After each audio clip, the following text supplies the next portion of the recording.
A teacher from my high school died recently.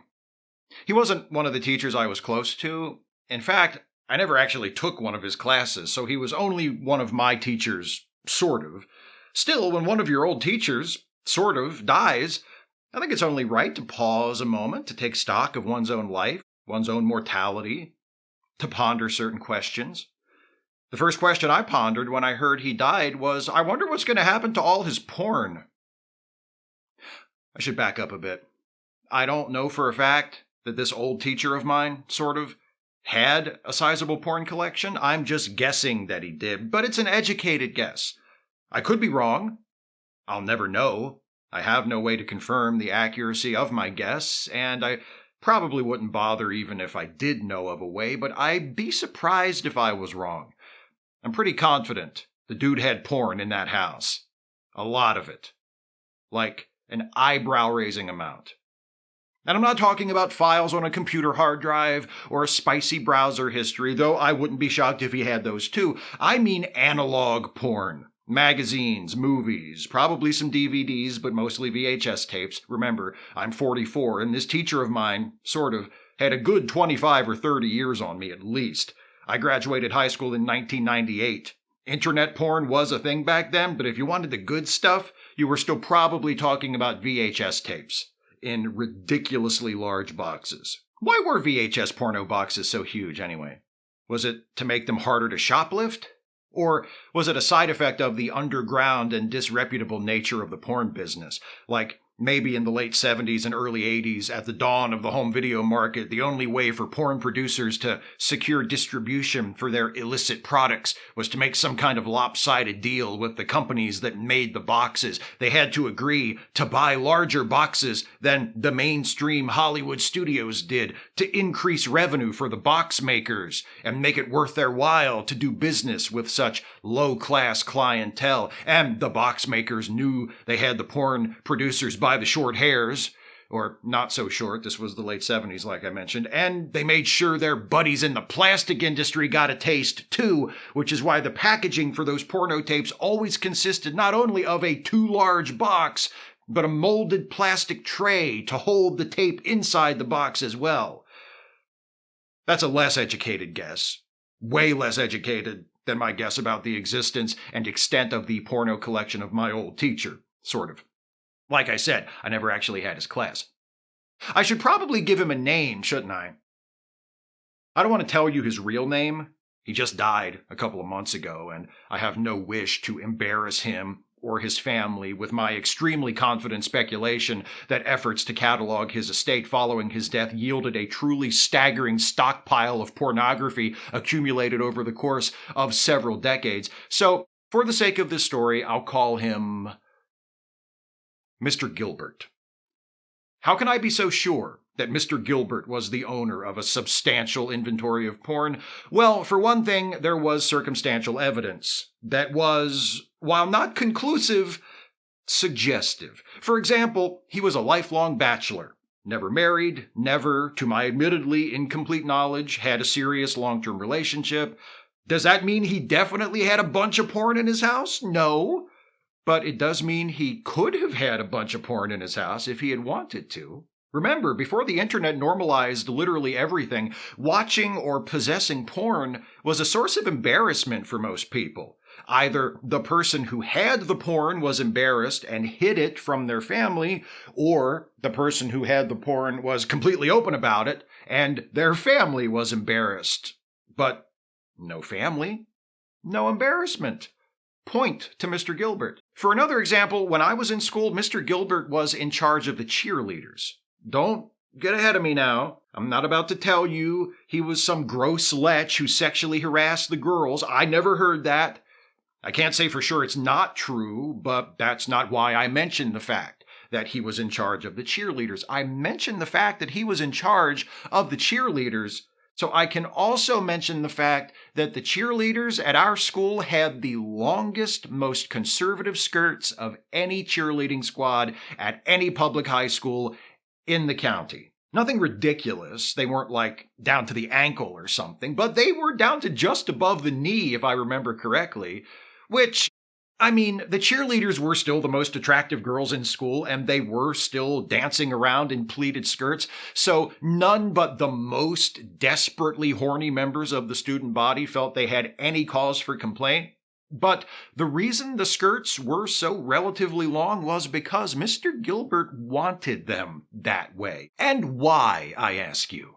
Why were the skirts of our school's cheerleaders longer, noticeably longer, than any other school in our rural and very conservative Western Maryland county? Why did Mr. Gilbert insist on hiding the thighs of our most beautiful classmates behind veils of sharply creased polyester? Was this his attempt to place himself above suspicion, to ensure that the thought that he, Mr. Gilbert, bachelor and cheerleader coach, was the secret keeper of a monumental hoard of pornography would never even enter our minds? If so, he almost succeeded, for I confess to you that, aside from the habitual but low-grade assumption that all of my teachers were private deviants in one way or another, I never suspected Mr. Gilbert of harboring in his home an unusually large amount of sexually explicit media in various audiovisual formats. At least, I never regarded Mr. Gilbert as any more likely to be a magpie of porn than any of my other teachers. It was only later that I looked back and saw his modest, almost prudish regulation of the length of our school's cheerleaders' skirts as indicative of a man whose house included a room which could only be entered by passing through a beaded curtain. I have no direct evidence of the truth of my guess. I was never inside his house. I have not seen this conjectural collection of assorted adult material. All the evidence I have is circumstantial in nature, but I do have one last exhibit to share with you that, while still not conclusive, is far more directly supportive of my porn hoard hypothesis than either the fact that Mr. Gilbert was a lifelong bachelor or the fact that he kept our cheerleaders' skirts especially long. In my youth, off a certain exit of the interstate, in Pennsylvania, just north of the state line, there was a porno store. It sat by itself, visible from the highway in the middle of a gravel parking lot. I haven't been by there for many years. It's probably not there anymore. I assume if the building is still standing, it's now either a firearms retailer or a Dollar General. But back in the days of my late adolescence, it was there, and for some of us, it was a destination. Not as forbidden as, say, a titty bar, but unwholesome and scandalous enough to appeal to young heterosexual men who were horny, curious, bored, or some combination of the three. I visited this highway porno store only twice. The first time was the summer after I graduated high school. Me and a few buddies drove up on a Friday night when we had nothing else to do. When we got there, there were only 2 other cars in the parking lot. We went inside, and standing there at the counter, having a friendly sort of chat with the proprietor of the establishment, was Mr. Gilbert. Seeing us seemed to throw him off his guard, but only for a moment. He didn't hide his face from us, or leave immediately, or pretend not to know us. He said, "Hi, fellas," in a cordial, if not overly enthused tone of voice. Once we moved into another section of the store, he turned back to the proprietor and they resumed their conversation. By the time we had each selected the items of pornography we wanted to purchase and returned to the counter to pay, Mr. Gilbert was gone. We all had a pretty good laugh about it on the drive home, just happening to run into one of our high school teachers at the porno store. So weird, right? A few days later, one of my buddies who had gone to the porno store with me told me that he ran into Mr. Gilbert again at Walmart or someplace, I forget exactly. And Mr. Gilbert actually mentioned seeing us at the porno store. He said, "I was there to get one of those dirty birthday cards for my brother."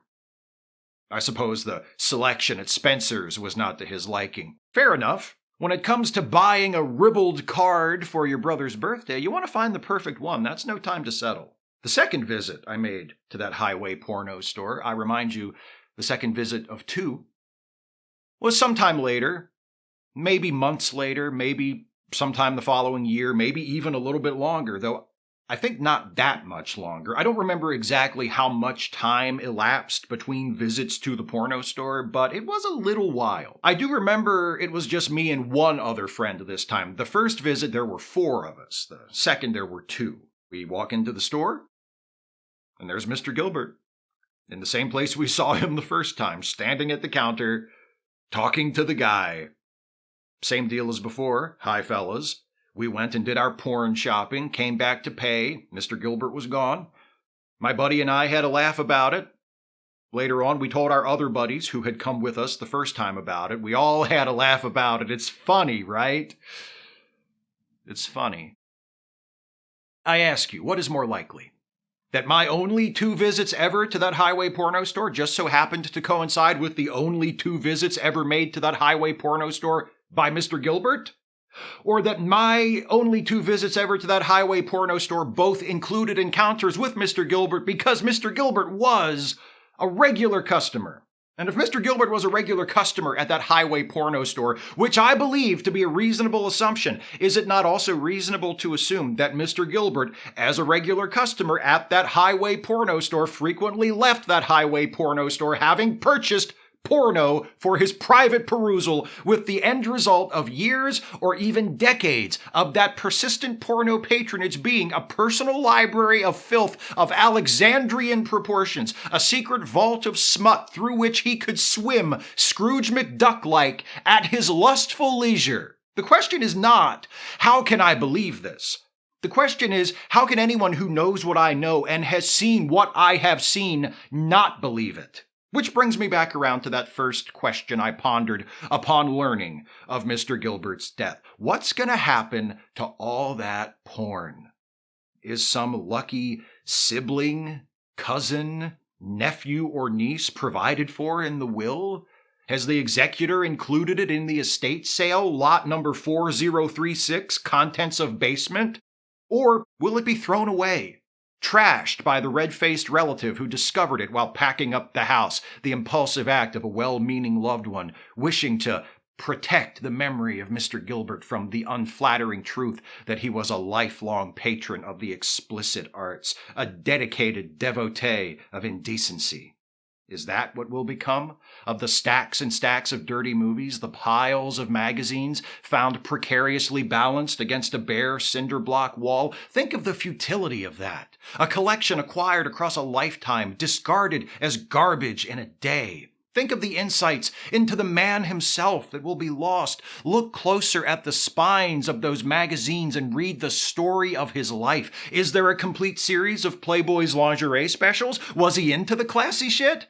Or is the reason I twice found him speaking to the proprietor of that highway porno store that his taste ran more toward the stuff so nasty even the owner of that blue Barnes & Noble felt the need to keep it behind the counter? We will never know. Perhaps that's the greatest of all the unavoidable tragedies of human existence. Ultimately, we all die unknown. Who gets the porn? Nobody. It's gathered up and buried under the ground along with our mortal remains, and eventually, like those remains, it will return to the earth, and there will be no trace that it ever existed. I don't believe in an afterlife, but if there is a heaven, I hope Mr. Gilbert is there. I hope the cheerleaders have long skirts. I hope the porno store along the interstate is always open. And I hope those dirty birthday cards his brother likes are always in stock.